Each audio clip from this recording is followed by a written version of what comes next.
이 영상은 11분 길이입니다. 여러분의 소중한 11분을 투자해 주십시오. 저희가 110분 이상의 가치로 보답을 해드리겠습니다.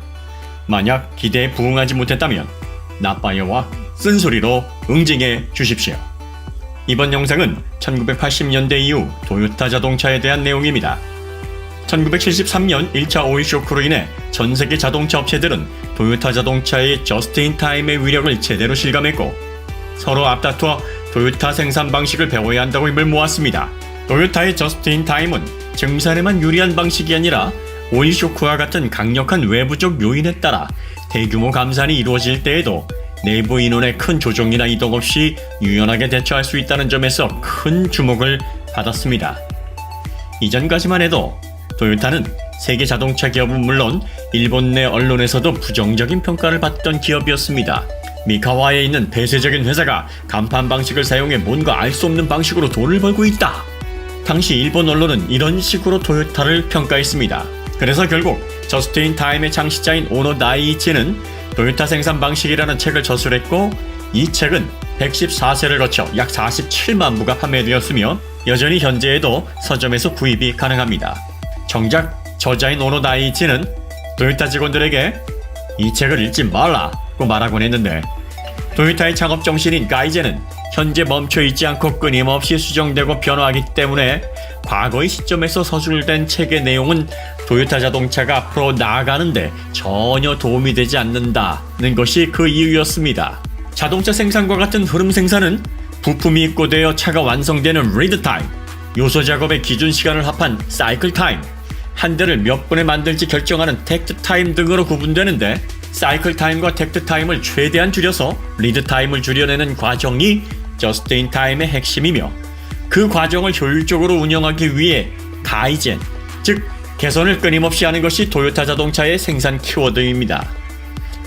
외부에서는 잘 알려져 있지 않지만 도요타 자동차 관리부서의 핵심은 생산조사실입니다. 이 생산조사실의 목적은 새롭게 신설되는 공장과 조직에 도요타의 이념인 저스트인타임과 가이젠 정신을 확립하여 전체를 하나의 유기체로 융합시키는 일을 담당합니다.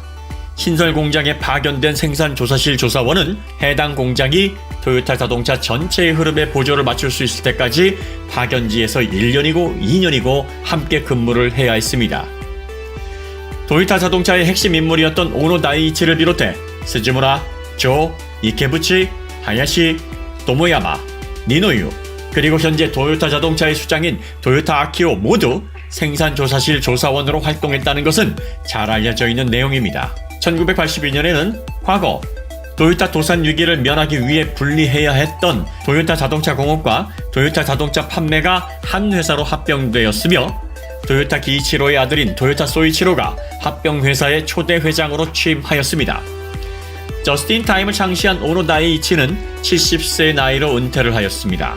도요타 자동차를 세계에서 가장 주목받는 자동차 제조사로 발돋움할 수 있도록 한 오노 나이이치는 1990년 5월 28일 78세의 나이로 사망을 했습니다. 1979년 발발한 2차 오일 쇼크는 세계 자동차 지도를 더욱 빠르게 변화시켰습니다. 유류 가격 변동에 민감하지 않은 미국 소비자들이 서서히 기름 먹는 하마와 같은 미국 차를 거부하는 움직임이 분명해졌고 환경 이슈는 날이 갈수록 심화되었습니다. 연비 효율과 환경 부분에 최적화되어 있는 일본 브랜드와 그 중심에 선 도요타 자동차는 미국 시장에서 급격한 주류로 부상하기 시작했으며 UAW 즉 전 미국 노조는 도요타를 제1 경계 대상으로 삼았습니다.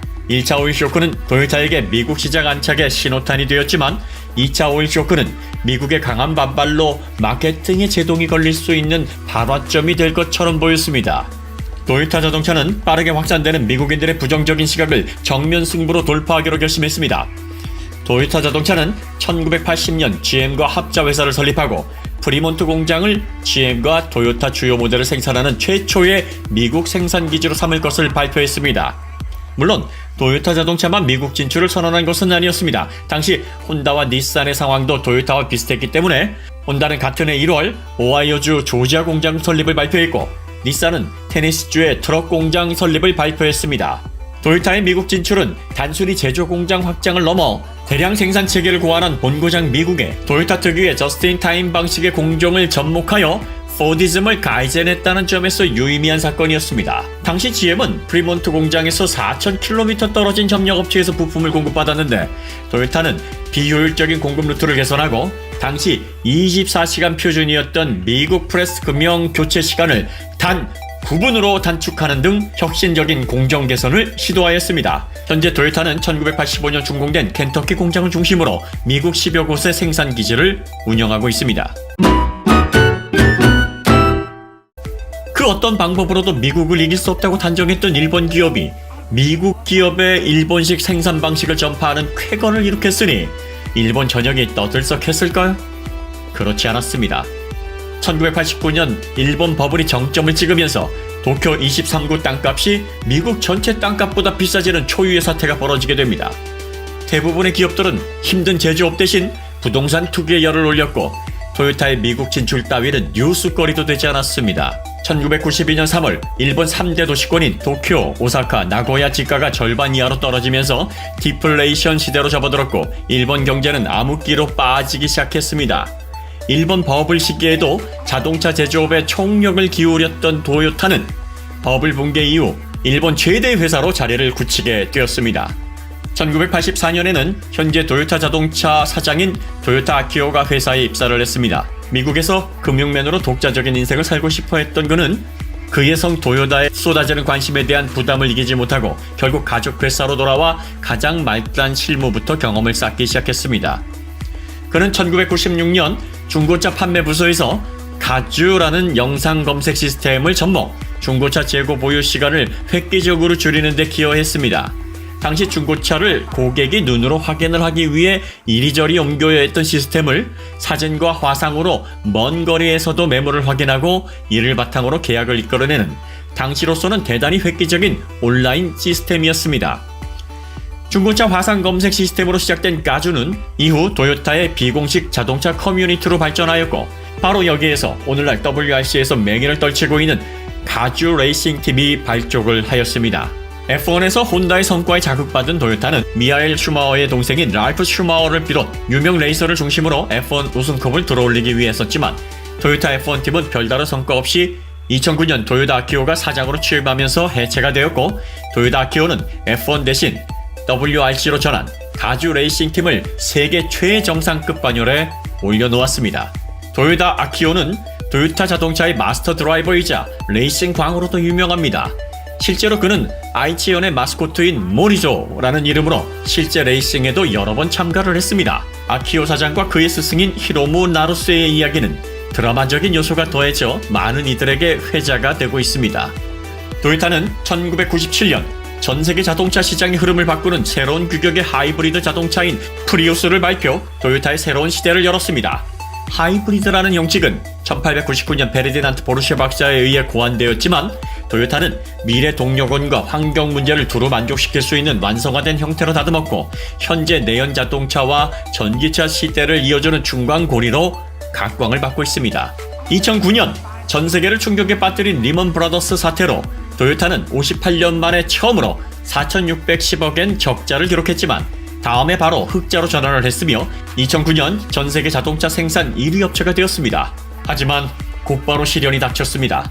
캘리포니아 샌디에이고의 렉서스 사고로 토요타는 대규모 리콜 사태와 사상 최대의 위기에 직면하게 되었습니다. 수리를 맡기고 대차로 제공받은 렉서스에 맞지 않은 플로우 매트가 엑셀러레이터에 걸려 자동차가 전속력으로 질주하게 되었고 운전자였던 교통경찰과 그의 가족 등 4명이 현장에서 사망했습니다. 설상가상으로 캠리의 엔진 컨트롤 유닛 오류로 인한 급가속 문제로 소송에 휘말려 1조 4천억 원의 거액을 배상해야 했습니다. 이외에도 2011년에는 일본 대지진으로 토요타 공급망이 정상화되는데 6개월이나 소요되었고 태국 대홍수 사태로 엔화 강세가 지속되는 등 연속적인 위기를 맞이했지만 토요타 자동차는 2019년 기준 330조 원의 매출과 26조 원의 영업이익을 기록했으며 현재 전세계 자동차 판매 2위를 굳건히 지키고 있습니다.